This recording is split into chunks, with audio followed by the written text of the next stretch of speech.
Hi everyone, this is Vishal Khan and today we are going to talk about Oracle Database Administration. And our today objective is introduction to table spaces and data files, overview of table spaces, data file structures, and the required data dictionaries for table spaces and data files. So first let's see introduction to table spaces and data files. Oracle stores data logically in table spaces and physically in data files associated with the corresponding table spaces. It means that we can't create data file without the table spaces, and we say that table spaces are logically while data files are physically exist on the disk, and our data is stored inside the data files, and each data file is associated to the corresponding table space. Databases, table spaces and data files are closely related, but they have important differences. An Oracle database consists of one or more logical storage unit called table space, which collectively store all of the database data. Each table space in an Oracle database consists of one or more file called data files, which are physical structures that conform to the operating system in which Oracle is running.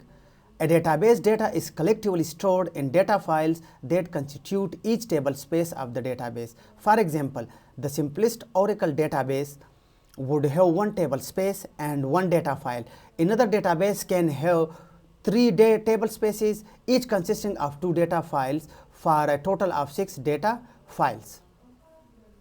Overview of table spaces.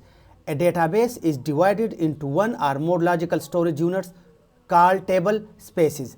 Table spaces are divided into logical units of storage called segments, which are further divided into extents. Extents are a collection of contiguous blocks. We will study about blocks, extents and segments in the later sessions.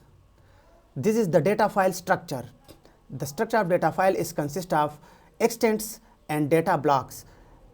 These are the green one shows the allocated extents, while the yellow shows the free extents, and the red one shows the data block. Actually our data is stored inside the data block, and it is the storage unit inside the Oracle. And these are the required data dictionary: DBA table space, DBA data files and DBA segments, if we want to know about our table spaces, data files and the segments. So we can use these 3 data dictionaries. Thank you. Bye bye.